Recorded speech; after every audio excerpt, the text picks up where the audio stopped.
प्रधानमंत्री मोदी बोले 2022 तक सबको पक्का घर होगा, घर में नल होगा, नल में पानी होगा।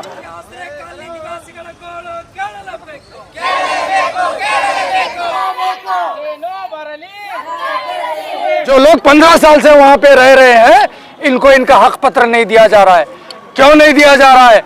क्योंकि इनका खून चूसना है, ये लोगों को बेघर रखना है, ये लोगों पे जुल्म जारी रखना है। इसीलिए बीजेपी सत्ता हो या कांग्रेस सत्ता हो, या बीजेपी के नालायक एमएलए हो या कांग्रेस के नालायक एमएलए हो या ये नालायक मिनिस्टर्स हो, ये लोगों को इनका हक पत्र नहीं दे रहे हैं।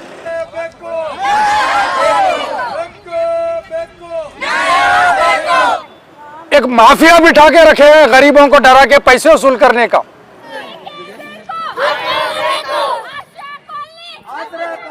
बेसिक ह्यूमन राइट्स, रोटी कपड़ा मकान, ये पिछले 50 साल से रोटी कपड़ा मकान के स्लोगन हर पार्टी देते आई है, हर गवर्नमेंट देती आई है।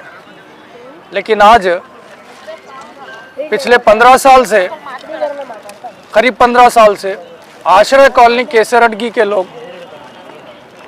घर के हक पत्र, प्रॉपर्टी राइट्स, ओनरशिप राइट्स के लिए लड़ रहे हैं।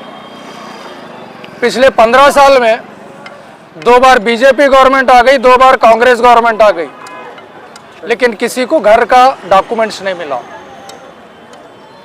प्रधानमंत्री मोदी बोले 2022 तक सबको पक्का घर होगा, घर में नल होगा, नल में पानी होगा। यह आश्रय कॉलोनी में 15 साल से ना पानी है, ना बिजली है, ना रहने वालों के लिए डॉक्यूमेंट्स मिल रहे हैं। जबकि 10 साल बीजेपी गवर्नमेंट कर्नाटका में भी हुकूमत करके चली गई। अब कांग्रेस हुकूमत का फिर सेकेंड टर्म चल रहा है। ये हुकूमत भी 15 साल से जैसे के तैसे है, ना डॉक्यूमेंट्स इश्यू करते हैं कॉरपोरेशन वाले, ना कोई मिनिस्टर को परवाह है, ना कोई एमएलए को परवाह है। इंसान इतने मजबूर हैं कि अपने घर में कोई मरता है, कोई पैदा होता है, तो उनके लिए बर्थ या डेथ सर्टिफिकेट नहीं मिलता है, क्योंकि उनके पास एड्रेसेस नहीं है। ये एड्रेस इसलिए नहीं है कि गवर्नमेंट की नाकामी है। नालायक हुकूमत जो हरकत कर रही है पिछले 15 साल से, गरीबों को खाली वादा कर रही है इनके घर के डॉक्यूमेंट देने का, और ऑफिसर लूट रहे हैं, गरीबों का खून चूस रहे हैं। एक माफिया बिठा के रखे हैं गरीबों को डरा के पैसे वसूल करने का। इनके घरों के नाम पे, इनके डॉक्यूमेंट्स देने के नाम पे गरीबों का खून चूस रहे हैं। अब पिछले 15 साल से ये आश्रय कॉलोनी वाले हर गवर्नमेंट से हाथ जोड़ के दरखास्त करे, विनती करे, मिनिस्टर से करे, एमएलए से करे, लेकिन आज तक क्या है, इनको कुछ नहीं मिला। इनको ये बोला जाता है कि ये घर किसी को अलॉट है। मैं ये वाजे कर दूं, अगर 15 साल पहले किसी को घर अलॉट है तो वो आदमी आके आज तक रहा क्यों नहीं? अगर किसी को घर नहीं रहता तो वो बराबर आके रहता था। भले बीजेपी गवर्नमेंट रही या कांग्रेस गवर्नमेंट रही, आश्रय कॉलोनी हाउसिंग, चाहे वो बसवा आस्ती योजना रही या आश्रय कॉलोनी का रहा, इसमें लार्ज स्केल करप्शन और फेक अलॉटमेंट्स करे हैं। इसके लिए 15 साल से कोई आज तक वहां रहने के लिए नहीं आया। जो लोग 15 साल से वहां पे रह रहे हैं, इनको इनका हक पत्र नहीं दिया जा रहा है। क्यों नहीं दिया जा रहा है?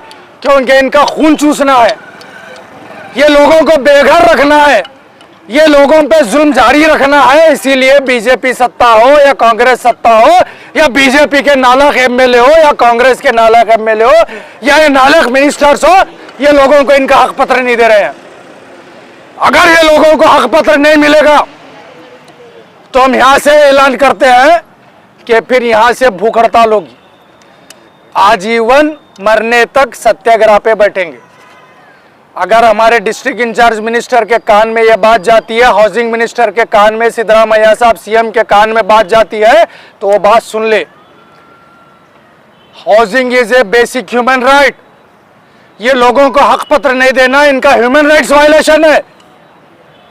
तो क्या हुकूमत इंसानों के साथ इनके इंसानी हुकूक के ऊपर हमला करती रहेगी? क्या ह्यूमन राइट्स के वायलेशन करते रहेंगे और यही लोगों के आगे आके हाथ जोड़ते रहेंगे वोट के लिए? हम इसलिए अपील करते हैं, फौरन ये ऑर्डर्स जारी किए जाएं कि ये जो लोग रह रहे हैं, ये लोगों का इंस्पेक्शन किया जाए। जो 15-20 साल से, 12 साल से जो घर पे रह रहे हैं, वो लोगों को इनका हक पत्र दिया जाए। अगर ये हक पत्र नहीं दिया जाता है तो ये माना जाएगा कि ह्यूमन राइट्स वायलेशन करने में बीजेपी और कांग्रेस शामिल है और बराबर के मुजरिम हैं। इसके लिए हम अपील करते हैं केसरटगी विलेज, आश्रय कॉलोनी, बसवा आस्ती योजना में जो लोग रह रहे हैं इनको हक पत्र फौरन दिया जाए। इनके बच्चों के लिए एजुकेशन के जो फैसिलिटीज़ करना है किए जाए, हेल्थ फैसिलिटीज़ के लिए जो करना है किए जाए, इनके लिए राशन कार्ड्स के लिए जो फैसिलिटीज़ करना है किए जाए। यही अपील के साथ गवर्नमेंट ऑफ कर्नाटका को हम अपील करते हैं और रिक्वेस्ट करते हैं कि फ़ौरन इनके हक पत्र दिए जाए। Thank you. देखो सर, हम इतना 10 साल हो गए वहाँ पे जाके रह के, वहाँ का रास्ता सीधा नहीं है, पानी नहीं है, लाइट नहीं है। वहाँ का सब व्यवस्थित करके देंगे तो अच्छा है। बच्चों लोग का स्कूल के लिए तकलीफ हो रहा है, आने जाने के लिए तकलीफ है। और वहाँ पे पूरा जरा दुरुस्त करके देंगे। खंबे को लाइट नहीं है, पानी का तकलीफ हो रहा। हमारा आश्रय कॉलोनी जरा वो पूरा व्यवस्थित करके देंगे तो अच्छा है। आने जाने तकलीफ हो रहा, बारिश आए तो आने जाने तकलीफ है।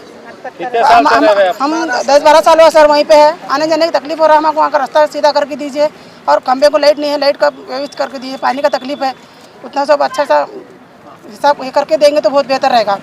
हम लोगों का आप लोग तक रिक्वेस्ट है, अपना बना के देंगे तो बहुत बड़ी मेहरबानी होगी आपकी।